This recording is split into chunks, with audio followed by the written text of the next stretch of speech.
What's up, everybody? Nick Powell's publisher of 1851franchise.com. If you like these videos, please click subscribe. We're talking Gigglewaters coming up next. All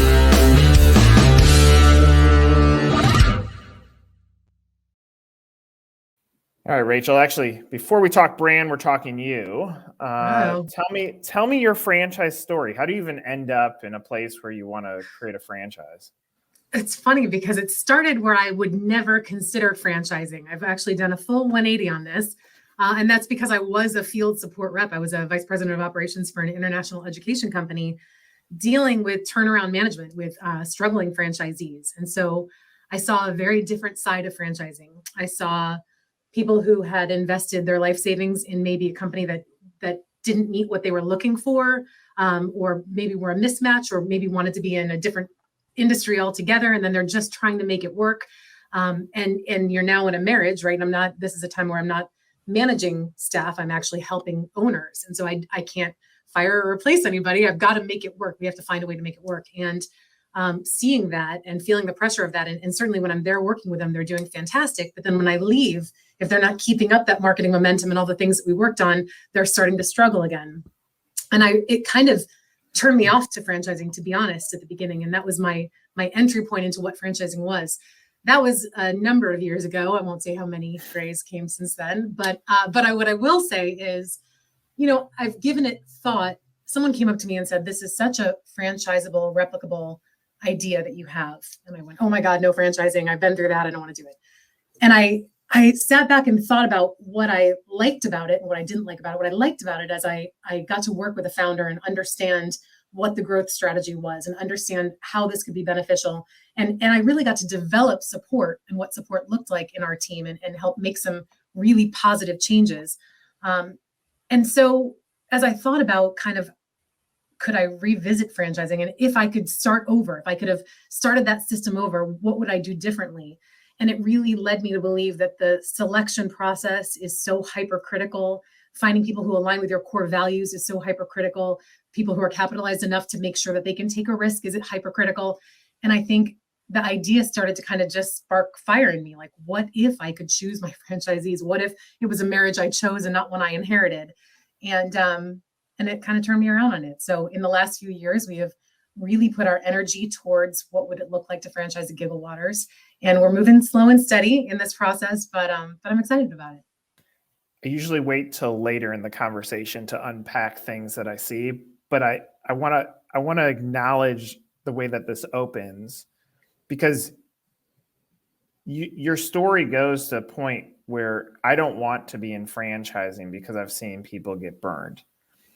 That alone, as I'm trying to discover what is the why UI now, and we'll talk about the construct of the business. And I keep on saying this. If you play back any of these conversations, I keep going back to bet on the jockey, not on the horse. 100%. And your message right there, if I'm a buyer, I'm betting on your philosophy here because you're starting this from the right place. Majority of franchise brands, you can read it in the press releases. They say, we're going to have 100 units in the next 2 years. And then they don't, or they sell franchises, but they don't open. And now you're messing with people's life savings into a brand that you really have little to no control over. And I think what you just said is deeply important. To what you're saying, when you know what you don't want, you better know what you do want, right? You get clarity. There's clarity in that. And I'm so incredibly grateful for having seen the difficult side of franchising to know how I want it set up from the beginning. I don't want to be someone who just explodes and has ridiculous uncontrolled growth. I want hyper local. I want my first 5 in very close driving distance. I'm only focusing on Florida at this moment because I want to give incredible support. The people who jump on board at the beginning of a franchise system are really special trailblazers. They are people I want to link arms with. And there's some benefits for them, right? They have open territories. They have full accessibility to the leadership. So it's a partnership that is different than you are when you're number 200 in the system. I'm not in a fast race. I'm in a smart race. And I'm grateful for the ability to discern that. So you're talking about slow and steady. What does that, like, you talk about the first 5 being local. Where do you see this where do you see this going in the next say 24 months against what you've seen in the previous 24 months? And what are some of the indicators that make you optimistic that you could go in the direction and head in the direction that you want to as a franchisor? I think the next 24 months, it's hard to look in a crystal ball. And I also want to acknowledge that it took us more time to build out than I expected, right? It was our first time dealing with the permitting process and all of that. So it's hard to predict openings, but I would expect in the next 24 months to have 3 to 5 franchises in the process somewhere in the cogs.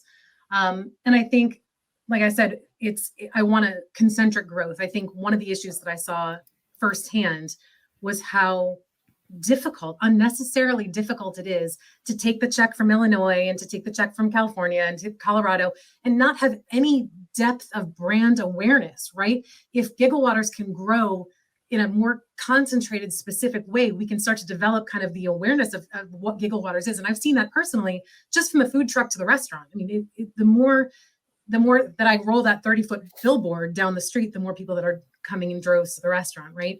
So I want to be smart about how we do it so that I think that there's a multiplicative effect the more that we bring more people to bear through our general area. And then, so for us, it's growing through Tampa Bay, out through Orlando, down into Naples and Sarasota, up through Jacksonville. That's kind of the roadmap of where I want to start this from.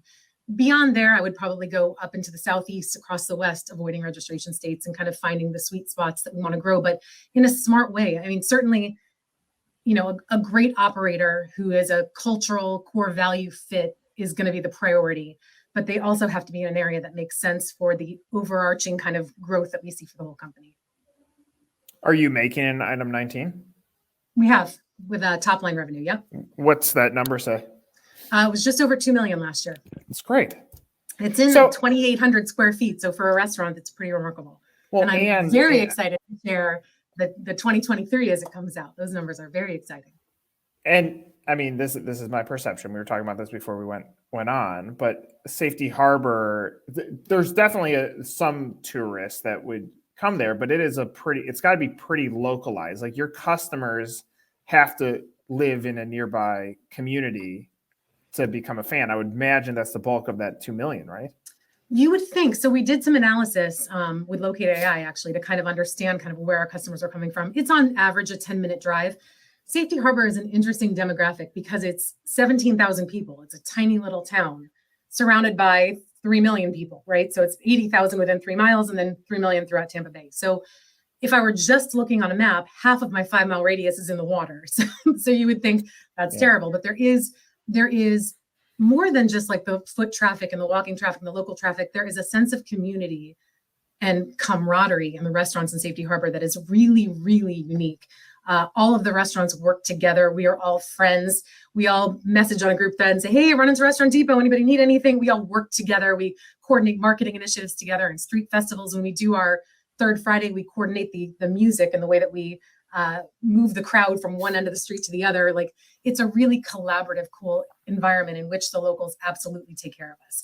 That being said, we were pulling demographics that were not necessarily reflective of Safety Harbor. So when I looked at the age bracket groups in Safety Harbor, we pulled outside of those skews. So it wasn't just local. Yeah, I mean, like, and this is gonna be too hyper local with my statement, but I think about like downtown Dunedin, like, why would it not work there with the culture that you build up? And then it also swings me to, I don't like the word franchise for you. Like, it's more of like a business community, like exactly what you just said. And that was my experience when I went to your restaurant too. It was like, it didn't feel franchise. It felt like authentic, but authentic could work in eventually a downtown Nashville. It could work in an offset community in the middle of it. It could work in an Oak Park, Illinois, where it's more of a community. And that's the cool thing, I think, of your case study, is when the right people get awareness to this, and they put you into the mix of what it could look like. And obviously you've produced with the numbers to show that the quality of product and the quality of experience is good enough to be best in class. You're battling an awareness issue on what franchising is and how does that fit in culturally, probably more than anything else.